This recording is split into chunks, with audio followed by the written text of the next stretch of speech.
Hello everyone! At tonight, tayo ay maglalakbay papunta sa Saudi Arabia mula dito sa Oman. So susubukan natin na mag-bus. Sasamahan niyo ako para sa ating paglalakbay na ito. Let's go!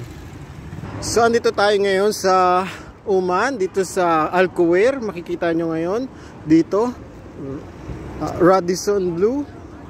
So ayan yung bus, makikita mo yan. So ayan ang ating gamit. Pupunta tayo dito.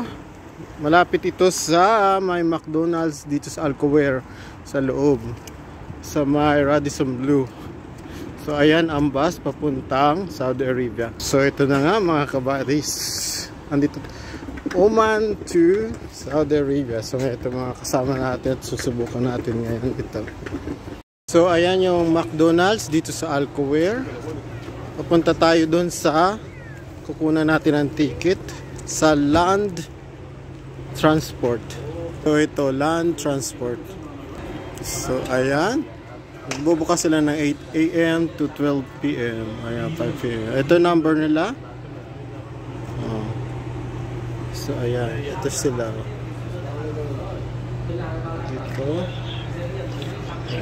Dito ang office nila mga kabadis. Ito ang ating ticket. So ngayon pupunta na tayo sa... So ito na yung bus mga kabadis. Ayan, Muscat to Riyadh. So itong loob ng bus mga kabadis. Ayan, so itong upuan natin mga kabadis. Lagyan natin gamit natin doon. So ayan, ito yung bus.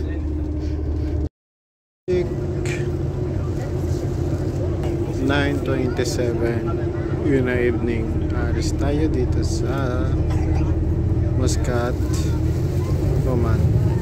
So that's our trip. Mga kabadis, andito na tayo ngayon sa Oman Immigration. So mag-exit na tayo ngayon. Kahit napakalapit lang nito sa border ng Saudi Arabia. Ito na nga ang kanilang border. Ang habang hintay tayo sa desisyon ng custom. Chine-check natin.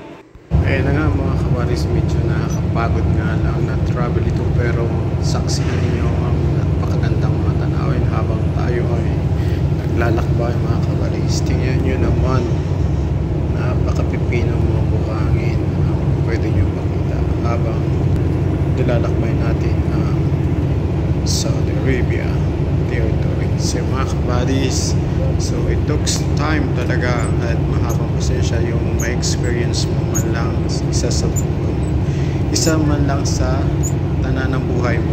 So ayan na nga. So ayan, kararating lang natin dito sa Asisiya Grand Central Terminal dito sa Riyadh mga kabadis. It's 7:49. So 7:49 PM ng gabi. So malis tayo doon 9:30 ng gabi sa Oman. Yung bus terminal dito sa Asisiya Grand Central Terminal. Kukunin na natin ang bagahe natin. So ito yung bus natin mga kabadis. Sobrang lamig dito mga kabadis ngayon. Ayan, ang lahat ng mga bus nandito papunta ng iba't ibang mga bansa. UAE, Qatar, Bahrain, sa mga like sa mga karatig bansa nila. Meron din doon sa papuntang Jordan, Syria, Lebanon, and papuntang Egypt, and sa parte ng ibang African countries. So ayan, mga papunta ng Al-Hasa, kung sa Dammam, kung saan mga probinsya. So ito yung loob niya.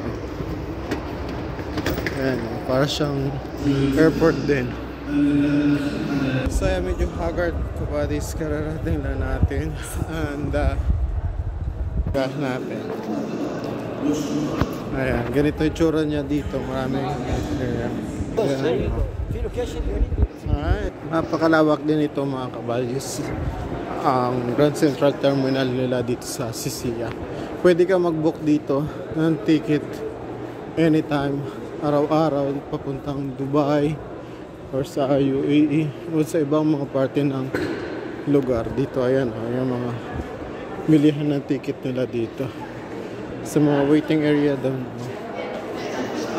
Iba't ibang mga bus company yung nandito. So ayan, so inaabot tayo ng 22 hours kumpara pag papunta ka ng Dubai na parang inabot na ng 14 to 15 hours lang. Pero dito sa Oman medyo mahaba ang paglalakbay kasi tumagal sa immigration magkabilang side. Medyo tumatagal lang ang ano dahil doon sa immigration at saka doon sa custom mga kabadis. Doon sa Oman side mas matagal doon sa Saudian border. So kasi check nila bahagahay sa custom and syempre sa immigration. Ayan, kaya tumagal talaga siya ng 22 hours. My God, sakit sa puwet. First time natin itong ginawa and pinag-iisipan natin hindi na uli gawin kasi medyo sobrang tagal. Pero kung mag-aeroplano ka parang 2 hours lang lampas ang travel time. So yun lang, pero affordable kasi naman. Halagang 250 Riyal to 300 Riyal and 30 Oman Riyal ang pamasahe.